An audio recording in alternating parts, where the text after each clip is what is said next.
This is episode 309 of the Rio Grande Foundation's Tipping Point, New Mexico. I'm Paul Gessing. And I'm Wally Drangmeister. I'm president of the Rio Grande Foundation, New Mexico's free market think tank. You can find out more about the foundation at riograndefoundation.org.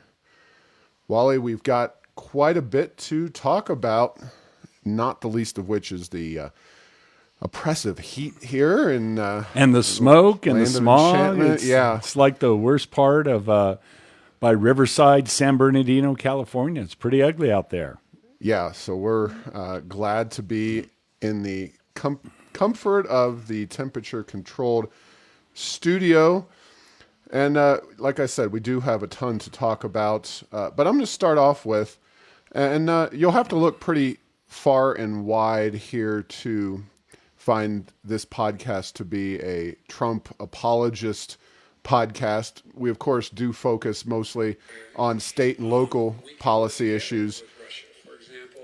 But you have an audio perhaps queued up here. There are a lot of things, though, that just, in the weeks and months coming into the November election, there are a lot of issues that I think were unfairly portrayed with regard to our 45th president. And, of course, hydroxychloroquine, queen, I think I'm a little bad on the pronunciation of these long medical terms, but that's something that works for certain people, at least in the area of COVID. The virus came from a Chinese lab, or at least it seems that way. And this is a list put out by President Trump. Hunter Biden's laptop was real. That was hardly a surprise to most people who watched that situation unfold in real time. The Lafayette Square was not cleared for a photo op. That just came out recently in the past week or so. It was actually the Inspector General of, I believe, the Interior Department that said that they were going to be working on the church that had been damaged by some of the quote-unquote peaceful protesters.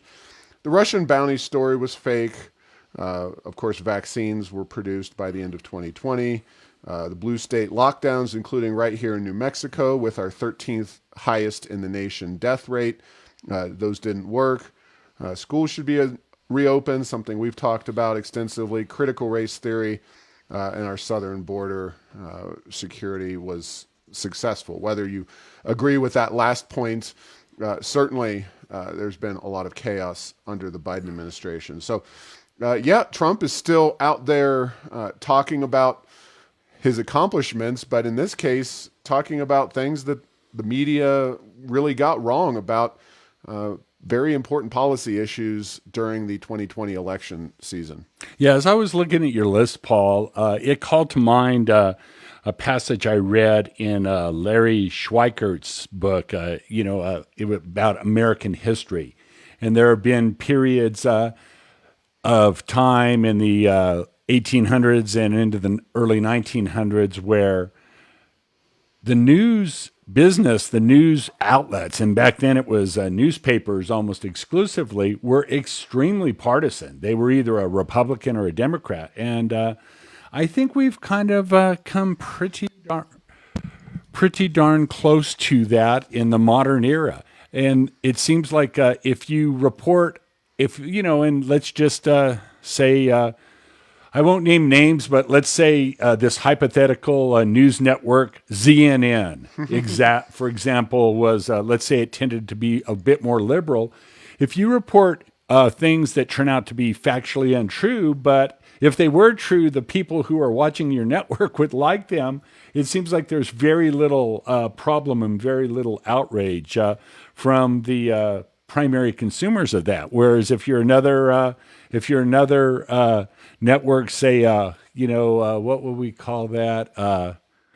Very Goodness and Broadcasting Network, say you were a radio show, and you would say things that turned out not to be true. The same thing would happen. And as we look at the confidence, there's statistics that come out. There's not a lot of public confidence in the media, and that's probably why. They have not earned a lot of confidence, and that is quite a list that you went over. And then I would say one of the most unappreciated stories. And again, it's always if somebody tends to be more conservative, you say, well, what if this would have happened to a Republican? The Hunter Biden story and the fact that how much that was squashed, in the 4 to 6 weeks leading up to the election. I think if that didn't turn the tide, I think that the race would have been extremely close if they would have reported that, even at 50% of what they would have reported at, if the tables were turned and that was somebody named Trump that had all of those same problems. So yeah, this is a very interesting issue. Again, I don't think a lot of times when people say it's historic and unprecedented, it's neither. It has happened before, but I also don't think it's something that is likely to change in the very the very near future. I think this is something we're going to be living with here in America for quite some time to come. Yeah, and when it comes to the media, I think it's safe to say that a lot of folks are willing to revert back to the old style of inherently partisan media outlets, as long as you call yourself as such. And not that this is also part of the list, nor really directly relevant to the podcast, but the Hunter Biden use of a racial slur, again, that just came to light in the last week or so.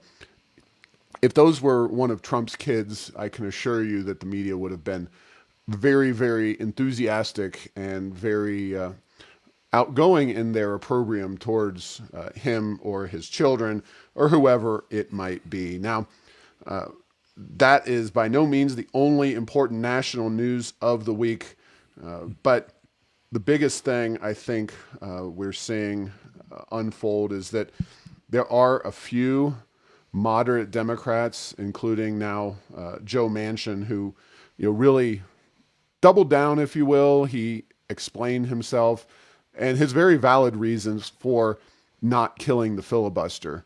And this is a very good thing, I think, for the survival of the republic.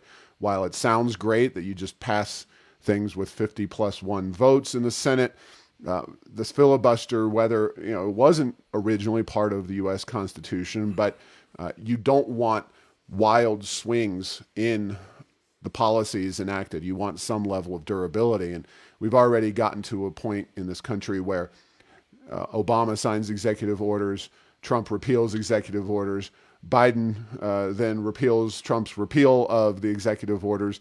That is not a particularly healthy phenomenon. We don't want that further exacerbated by U.S. Congress passing and unpassing laws on a kind of tennis match frequency. So, Manchin had been standing firm against the abolition of the filibuster. He specifically said that he's not interested in H.R. 1. This is the very ambitious effort that we've talked about with both Grover Norquist and Derek Muller that would completely rework voting in this country with a heavy dose of federal control, top-down regulation of how voting is done. And Manchin essentially said, no, I'm not going down that path. Yeah, and I've been seeing some reports that with H.R. 1 basically being dead, that they may try to piecemeal it and have bits and pieces of H.R. 1 put out there. But, for now, it is dead. And, Manchin has certainly received a lot of pressure from the center and far left parts of the Democratic Party. I would say he's as close to a center-right Democrat as I know of in the United States Congress. And so far he has weathered the storm, withering criticism. And even I've seen quotes of people where they're like, we'll give you anything you want, that kind of horse trading, and he's not buying it so far. That's a very generous way to put it. Others would call it bribery, but You would call it horse trading. It's very a very good approach there. So yeah, that is an issue that, of course, anyone who's concerned about the future of our state and our nation needs to be really concerned about and careful about. And we'll see how things progress going forward. There's always an appetite in Washington for spending more money. The question is, will Democrats be able to attract enough Republicans on some of their big ticket items, policy-wise, to attract them, and 10 of them really need to be brought over. And this is going to set in motion. We're going to have a discussion about something similar here, where you have Democrats attacking Democrats, and that's going to be a topic of discussion here in New Mexico in just a moment. But before we get going on state issues, well, as we get going, Governor Lujan Grisham has essentially, this is about as good as you're going to get in terms of an acknowledgement from the governor that mistakes were made, problems exist. She has announced an overhaul of Workforce Solutions. That's, of course, the department that was formerly headed by Bill McCamley, had huge problems in keeping up with the unemployment situation in the state and providing benefits when the pandemic broke. So she's going to hire an additional 110 people. Now, that's kind of like locking the barn door after the horse is long gone. Oh, that's what I was thinking. And here in several months, we'll be through this, hopefully, and people will be back to work, but we'll have a bigger bureaucracy ready for the next time, evidently. And it reminds me a little bit, maybe, of sometimes one of the criticisms of the military is that they always prepare themselves for the previous war. Mm-hmm. And when I saw that, I said, well, maybe that could be the situation here too. Well, I think that is par for the course for government, that they're always preparing for the last crisis. And this is definitely along those lines in my estimation.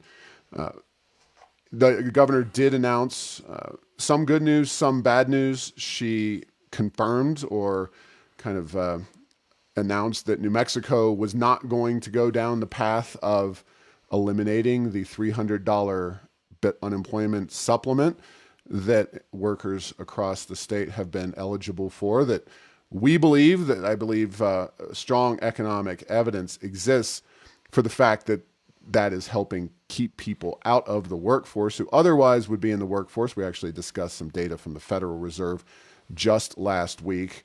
Now, that is the bad news. The good news is that she has pledged to make our unemployment system whole without raising taxes to fill in the gaps for unemployment fund. Of course, folks will remember back to the legislative session and subsequently to that, when there was a fight between the legislature, which had taken some of the money from the stimulus packages and put it into unemployment insurance and shoring up that fund. The governor then vetoed it. Now, we'll see, of course, what she says she's going to do and what she actually does do are two different things, but it is good news that she has at least signaled that she's going to do this. She's going to make the unemployment system whole, or at least restore money to it. So we'll see. But that's kind of some of the other big announcements relating to workforce solutions and employment in New Mexico. Yeah, I think the two issues that have emerged is being most important to the reduction of the unemployment rate in New Mexico are the expiration of enhanced unemployment benefits that is making it, if not as lucrative, close to that lucrative to stay home and not work as to go out and get a job. And then the other is the handling of the unemployment insurance fund. Paul, I've talked probably a half a dozen times over the past couple of years on the podcast about how I believe that how poorly that was mishandled coming out of the 2008 recession was a big part of why it took New Mexico a decade to recover jobs from that, and that they raised the rate a ton. Small business owners in particular, but others said, "Hey, we're not making this mistake again. I'm not going to hire somebody unless I'm absolutely positively belt in suspenders, wrapped in bubble wrap, shrink wrapped, and laying on a My Pillow sure that I would never lay that person off, because they were getting bills, as high as $6, $8, $10,000 when they'd lay somebody off, and that was just more than they could handle. So yeah, I think this is good. It will be interesting to see where that money will come from, if all that federal money is has few enough strings attached that they can just take a big chunk of that, or will they have to actually do something with the budget process at the state? Now that's much harder for them to do, but yeah, I think the signal's good, and I think it's really important to reduction of the unemployment rate. Yeah. Now, another big news item for this week is the letter that 24 of New Mexico's most so-called progressive members pinned to President Biden. There's all kinds of jokes that can be made about this letter, which was sent on June the 8th.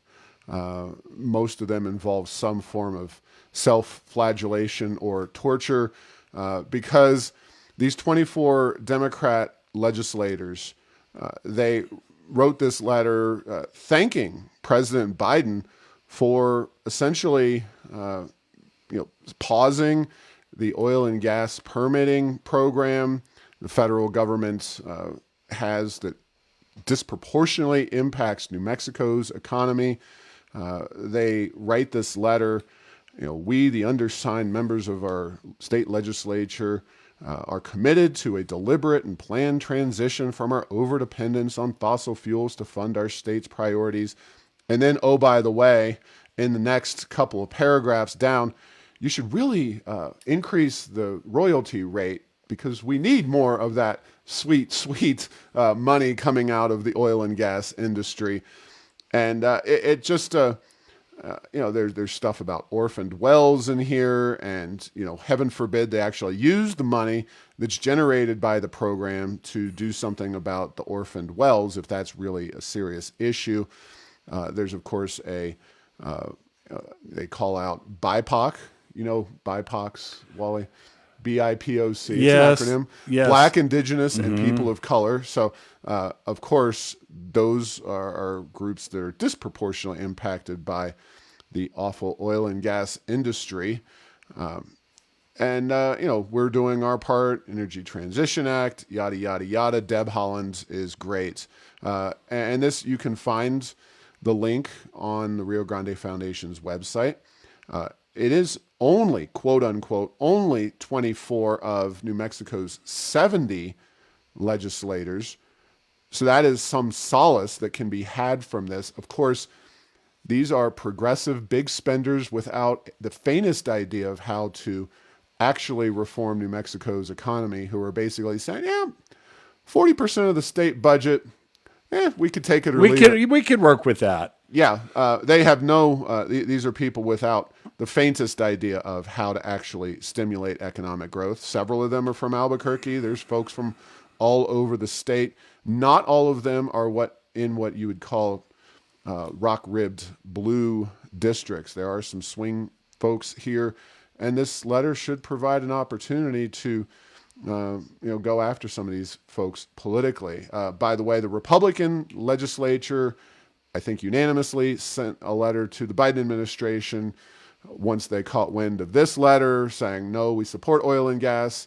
But I think the really fascinating group here is the 46 of New Mexico's 70 Democrats in the legislature that just sat on their hands, didn't write any letters, and agree with the governor to the extent that she supports oil and gas and opposes the Biden moratorium on permitting on those federal lands. So pretty interesting rift, and this is the rift I was referring to in the earlier part of the show. Yeah, it is very interesting, and the royalty rates are interesting. I don't know if this is absolutely positively the case, but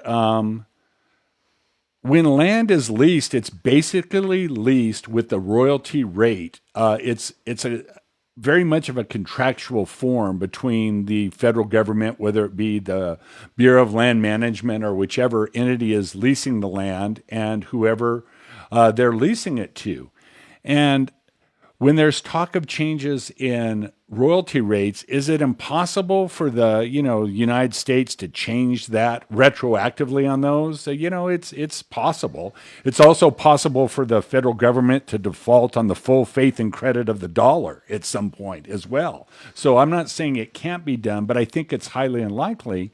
And then if that's the case, they're talking about raising royalty rates for new leases. And so it's potentially, maybe that's a refinement and a detail that this group certainly wasn't contemplating. But when I heard that, I was like, interesting. That could mean that we know it's going to exist in the future. We're just doing this as show and window dressing. But when we go back to leasing, why don't you raise the royalty rate on those new leases? Now, Wally, you would not be suggesting here that there is a group of New Mexico legislators that does not have a firm grasp on a important economic issue to the state of New Mexico. Would you be making such a point?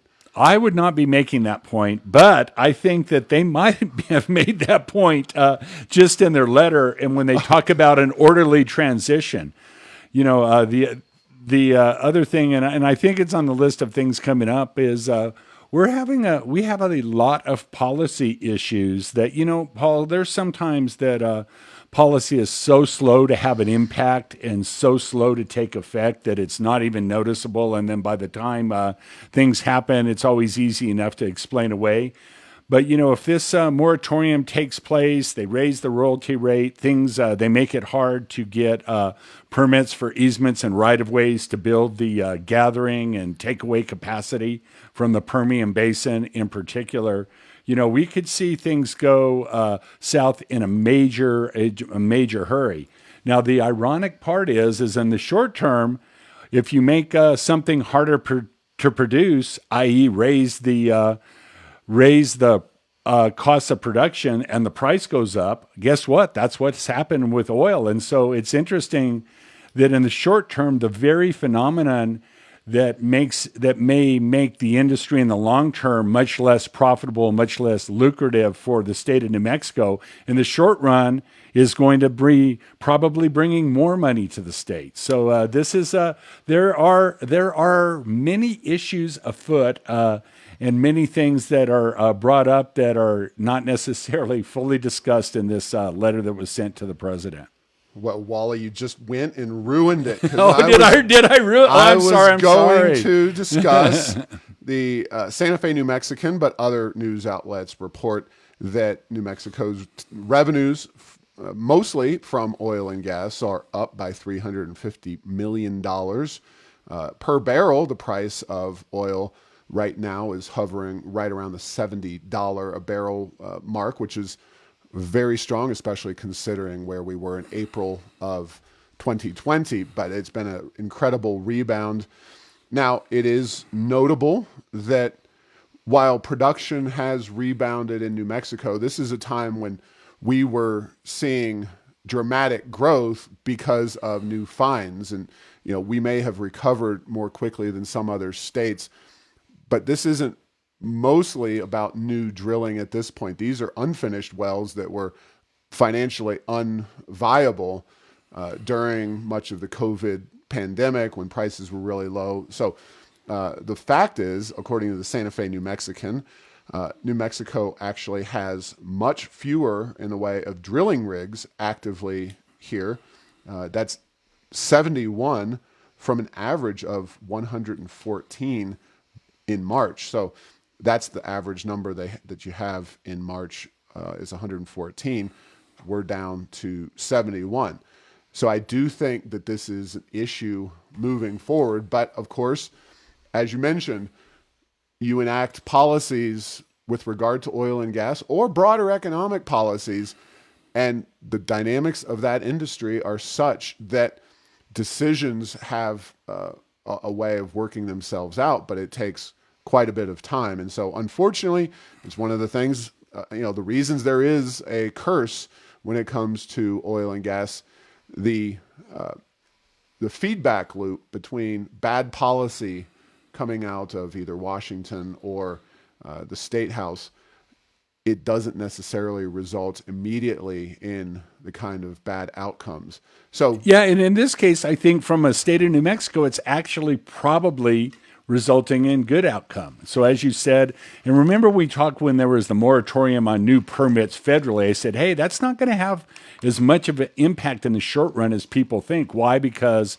the oil and gas producers had existing permits that were ready to go, and there was this inventory of wells that were drilled. Now, in the olden days, drilling the well was the overwhelming majority of the cost. But now with hydraulic fracturing, the relatively recent, in the last 40 years that we've been doing it, process is a huge part because it's done at great depths, and these wells require more hydraulic fracturing than maybe certain other formations.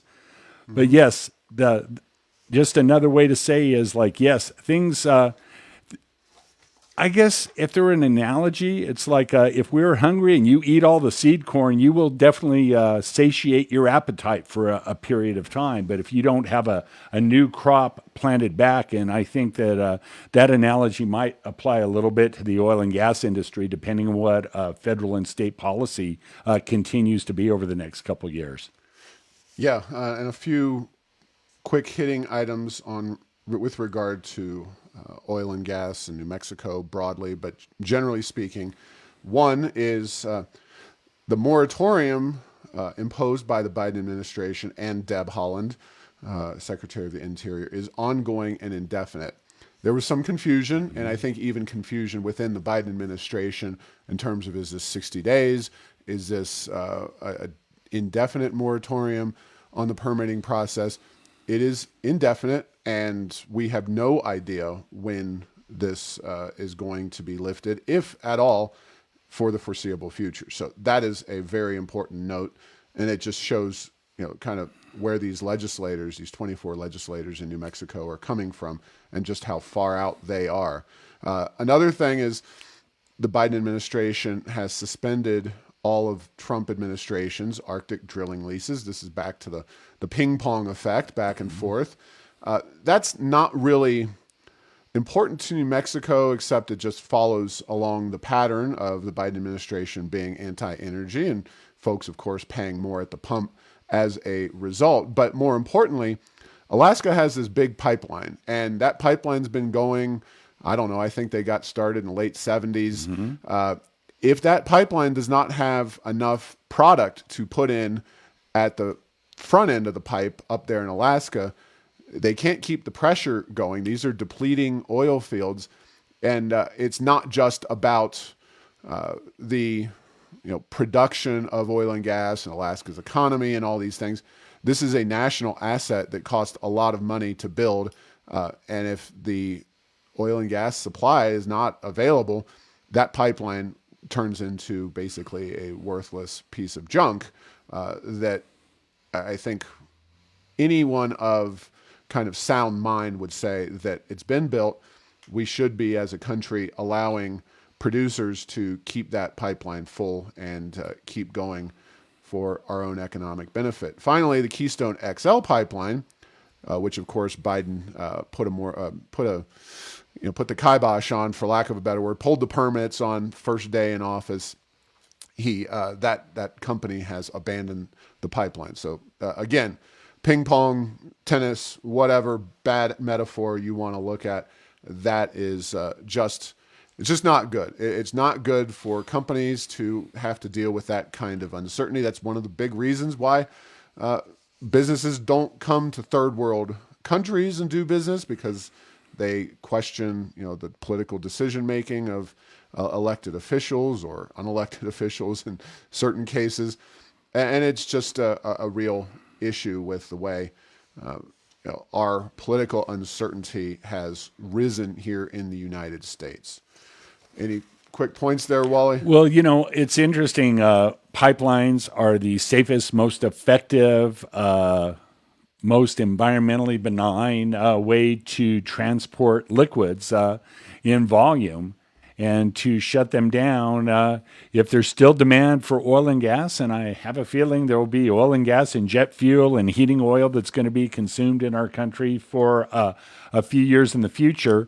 If those supplies can't go through pipelines, then where do they go through? As they go on trucks and trains, and then that's how they're moved. So it's not a question of if you don't have a pipeline, it doesn't happen. How is oil moving from Canada before even the parts of the Keystone XL were built? They were moving predominantly on train, and that will continue to happen. I do have a feeling. Although Alaska is a little bit more logistically problematic than maybe even parts of Canada, at least to get to the U.S. mainland, it's just unnecessary and ultimately bad public policy to not follow through, not allow this company to follow through. Speaking of lacking in follow through, listeners to this podcast may have wondered when we posted it online what happened to that podcast, because YouTube, which we've been using recently, we do all these podcasts with a television camera, and so we try to allow a visual component as well as just the audio component for those who want it, and post that online. And that YouTube video, the last week's conversation, Wally, we were so incendiary that YouTube just took us right down. Now, what did we say? Did they send you a note that said, no, it just here's what you did, Paul. I wish I did, Wally. We said Dr. Fauci. We said that maybe he changed his mind a few times. I thought we were very generous. The big email dump was, something that we talked about, and I did post a picture of a Fauci email to Sylvia Burwell, Obama's Health and Human Services Secretary. Just the evolving position on masking, and of course, it evolved because Fauci wanted it to evolve. It didn't evolve because some brand new study came out and said, right, "Ha, this is why we all must wear masks for the next year and a half." And so I don't really know. We also talked about masking of children, which is still an ongoing thing here in New Mexico. For no apparent reason.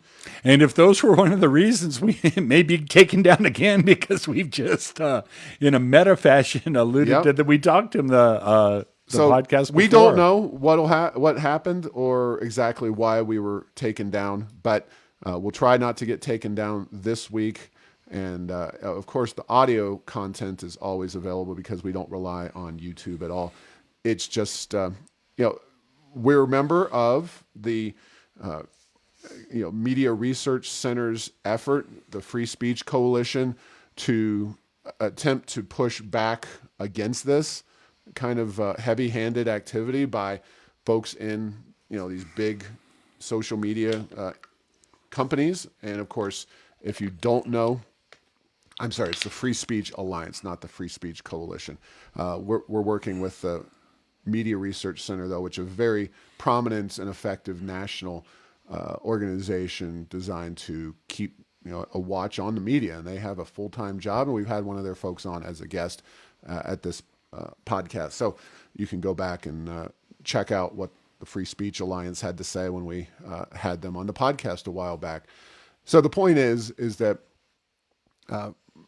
these companies do have an agenda, and even if you mention something as, I think, mundane as the ever-changing science of COVID-19 and the way policymakers from the top to the bottom have addressed things and often shifted their positions quite dramatically, you may get dinged by them, and I think that is very unfortunate. I think it's to their own detriment, and we've seen, of course, Parler be taken down and all kinds of other shenanigans, but it did hit home for us at the Rio Grande Foundation. So just putting that out there. Now, in more, well, it's exciting. It has potential to be very interesting and even fun, but in the case of some billionaires, in this case, Jeff Bezos and Richard Branson. The space race. Yeah, Bezos comes out and said, late January, I'm going to space. Now, to be fair, Bezos' company has a lot of successes under their belt. This is kind of, I would say at this point, Bezos has done a better job of getting his people and equipment to and from space than the space shuttle has. The space shuttle was one of history's most dangerous vehicles to travel in, with the multiple crashes, etc. Bezos has the technology. I'm pretty confident that he'll come back. Then again, there's Branson, who, after now a robust one successful flight to space, has said he's on a winning streak. I am going to beat Bezos to space. So now this is kind of also an example of the CEO says, I want to be the first to go to space, and we're going to do that on July 4th weekend. And all of his people are sitting there like, Richard, we don't have any of this technology completely locked down yet. We're very, on the edge. We just had, some problems on some recent launches. Let's maybe not get into the public urination contest, shall we say, with another billionaire. But, we'll see. We'll see what Branson is able to pull off. Obviously, if 4th of July weekend, if Richard Branson is launching from Spaceport, New Mexico, that will be a huge moment for the state. There's no question. Yeah, no matter what happens. Big event. Yeah. And if he makes it, it will be a wonderful event. Yes. If he doesn't, then I think the spaceport is done for. So, we'll see. We'll see if his people are willing to take this, what I think is a very high risk, not as high reward, but then again, they're not the ones on the plane except for the pilots, et cetera. So we'll see. Yeah. Paul, I've worked in heavy industries for quite a while, and one of the things that I've always found very interesting and fascinating is the role that culture and management plays in terms of whether things are done safely and how accidents happen. And I am not necessarily equating the Branson space vehicle to the Challenger space shuttle or Chernobyl nuclear plant. But the point is that culture and how things are managed and whether people are comfortable speaking up for things or whether they feel it's just not worth it and threatens their livelihood and remain silent is something that's very interesting. And, anytime you have billionaires racing, that thought does occur to me that, maybe some good engineering and safe practices at least have the opportunity to be given, the short end of the stick. And yes, this will be exciting. This will be exciting in New Mexico. Exciting is definitely the right word. And if I'm one of those pilots, I'm probably a little terrified. If I'm one of Branson's top honchos, just as a quick aside, but Netflix, I believe, did a excellent documentary on the Space Shuttle Challenger mission and, of course, its ultimate destruction after launch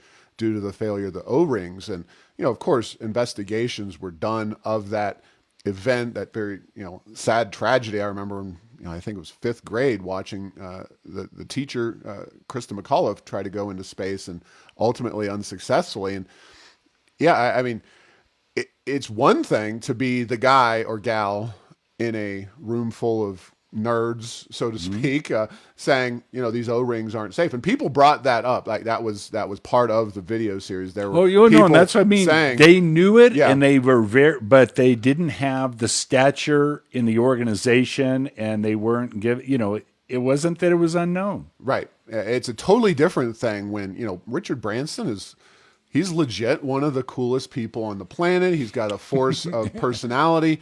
I don't know that he is going to be thrilled to hear no from some mid-level bureaucrat, if you will, at Virgin Galactic. So I think this has the potential to be a very interesting situation in whether he gets this done or not. And, I'll be watching if he goes and actually does it.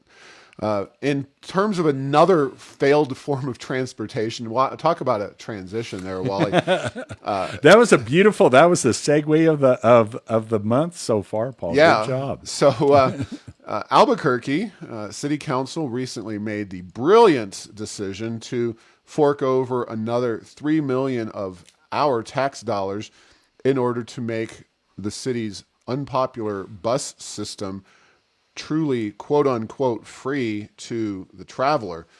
Now, this is a system that has lost copious numbers of passengers, I think 29% over the last few years, obviously devastated by COVID-19 itself, and quite frankly, all transit systems across the country have been. And the question, I think, is, will mass transit make a comeback? And if so, how many years will it be? Because obviously gas prices have gone up, and that's probably some level of benefit for the transit systems across the country. But let's face it, people are not commuting the way they once were. And that includes right here in the city of Albuquerque. But bigger cities, Washington, D.C., New York, etc., I don't think it will be in a very long time before the transit ridership recovers to even where it was before the pandemic, because our notions of work and where you work and how you work and where you have to be to work have changed pretty fundamentally. So this seems just like another wasteful boondoggle in the city of Albuquerque, Wally. Tell me I'm wrong. I hope you're wrong, but oh man, Paul, not only do we have buses that don't have many people in them right now, we have huge buses in the case of the ART buses and a couple of the other kind of loop buses that we got with federal funds. And so, if a bus is full, its carbon footprint per passenger mile is relatively low. But if you have the driver and two people in one of those huge buses, and, let's just even say that it's an electric bus.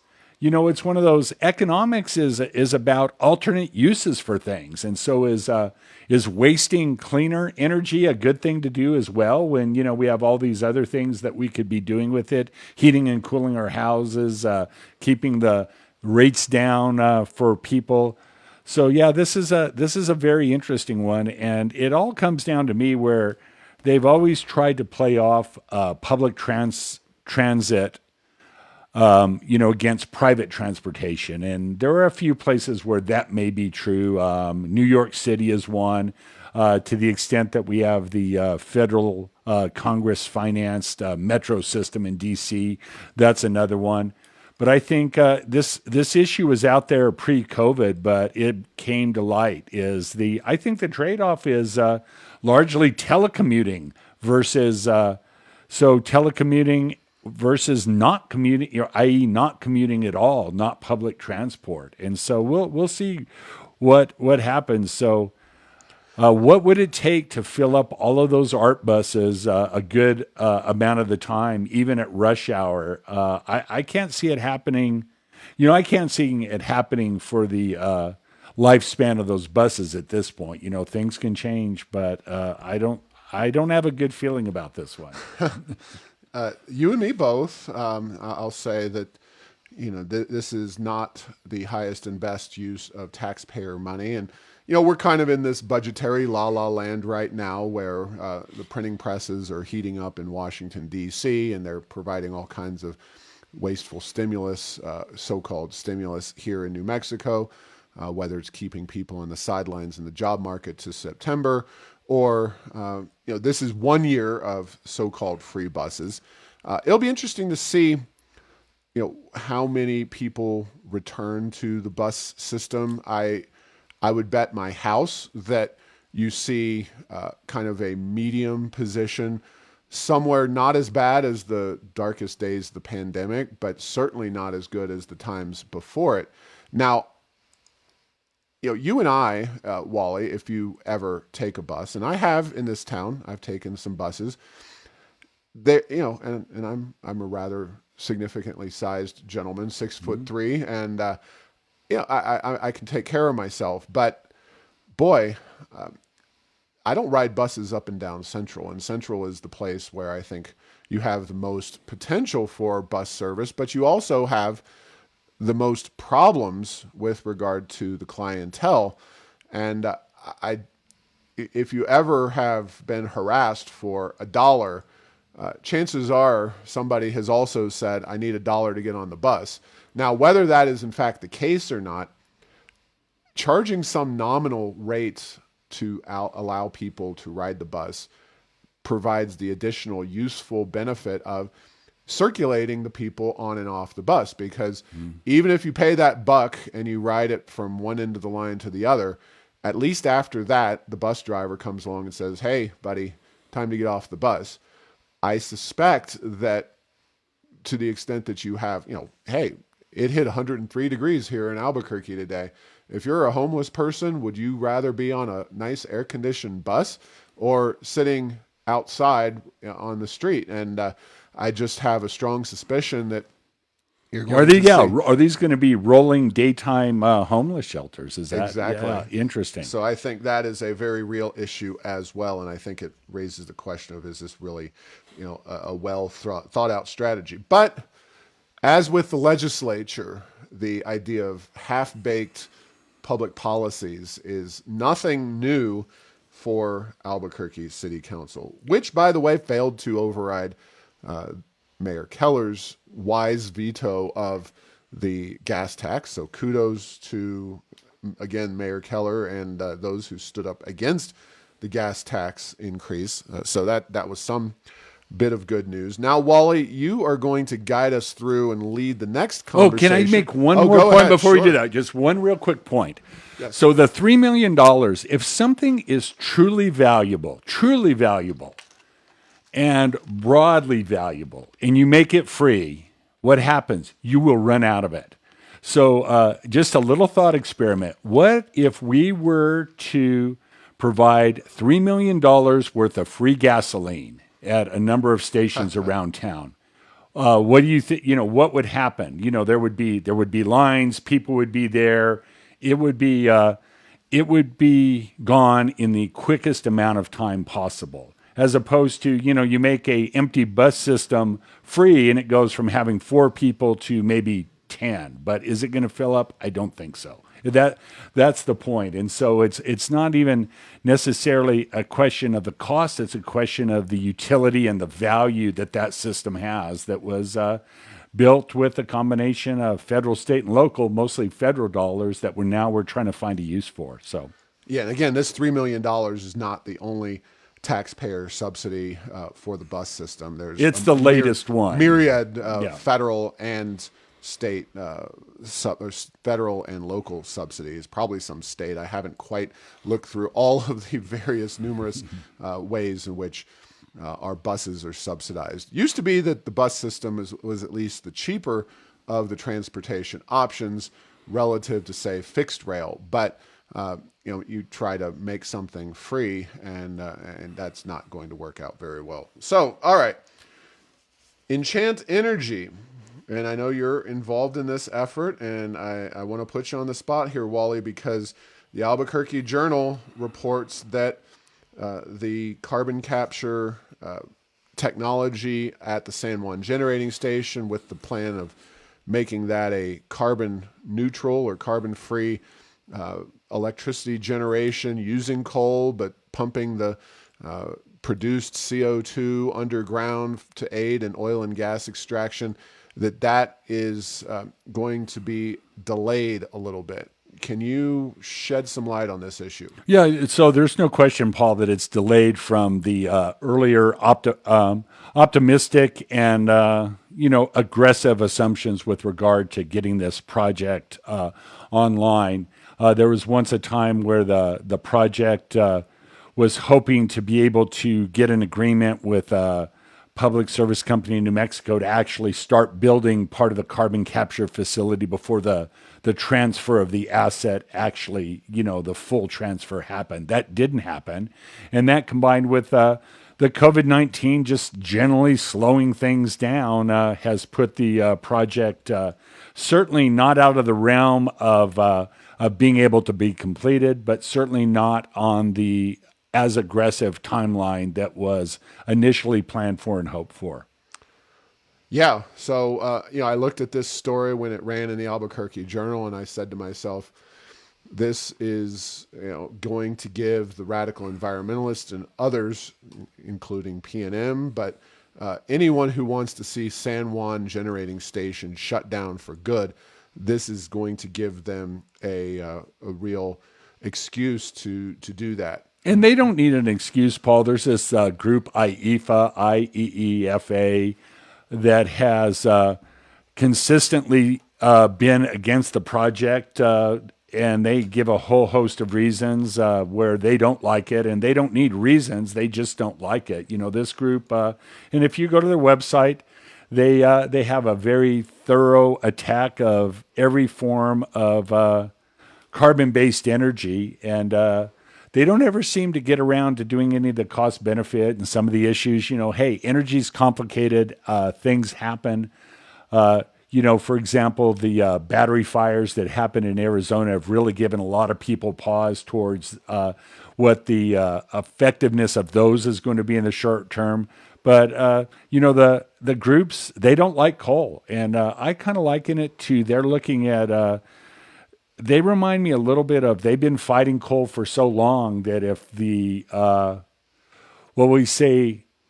the profile of coal changes from a new technology, I don't think they've quite caught on board. There's a lot of national and international environmental groups that are very supportive of the technology, but the groups that are really active in New Mexico and the ones that are active nationally have chosen this as a project to certainly attack. And then anytime there's any hiccup, it certainly gives them another reason to say, aha, see, I told you so, this won't work.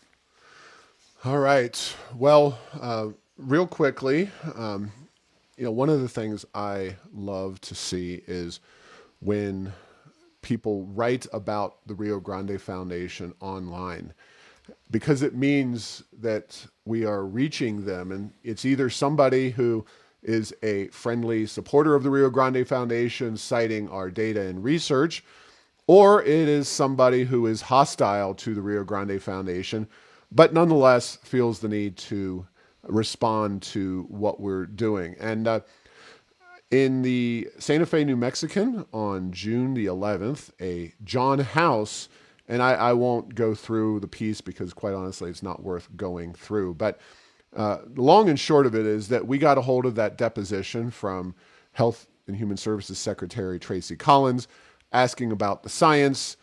She was deposed by some lawyers who were asking about the science of the lockdown process here in New Mexico. And we had published it. Then Senator Cliff Pirtle, a Republican from Roswell, had written an article that appeared all over the state. And it was basically word for word repeating the deposition. Well, this Mr. House, writing in the Santa Fe New Mexican, he writes the piece, "Lockdown, sure to have lasting effects," this is Pirtle's piece, "is a classic example of an orchestrated, hyper-partisan political hit piece. This full frontal assault on Michelle Lujan Grisham for her handling of the coronavirus epidemic was written by Cliff Pirtle from Roswell." And then he goes on to say, "A good portion of it, including many facts, quote unquote, cited, is similar to something written by Paul Gessing, president of and blog writer for the Koch brothers propaganda mill, the Rio Grande Foundation, and published on its website." Oh my goodness. And he actually doesn't really attack anything that we wrote or said, especially What's that since called? Is that called an ad hominem? that would be an ad hominem attack. Yes, well done. But basically, we were, as I said, merely repeating and analyzing information from Secretary Collins' testimony, not coming up with our own research and facts. But he he doesn't actually defend Governor Lujan Grisham's pandemic actions or lockdowns or anything. He just tries to throw sand in our face. But funny stuff. Check out the piece. I'll try to put a link in there. It's par for the course. Normally, if somebody tries a takedown of the Rio Grande Foundation, it involves in the first couple of paragraphs some mention of the Koch brothers, which is not unexpected. But I thought I would point that all out, that out for everybody. And then finally, I was up in lovely and cool Coeur d'Alene, Idaho recently, hanging out with our good friend Grover Norquist. It was a conference of people who run center-right coalition meetings. We're all part of a broad network of organizations that works with Grover and his group, Americans for Tax Reform. Of course, Grover's been on this podcast, and we regularly talk to him and his folks. I'll say that Coeur d'Alene was in the mid 60s. It was quite lovely up there in northern Idaho. And I guess the only major upshot, well, it was first and foremost the first time I had traveled for business since the last time I traveled to meet up with Grover and those folks in November of 2019. So my second plane trip, if you include just a back and forth, that was to Ohio during the heat of the pandemic back in September, Labor Day weekend. I traveled personally. This was my first professional flight.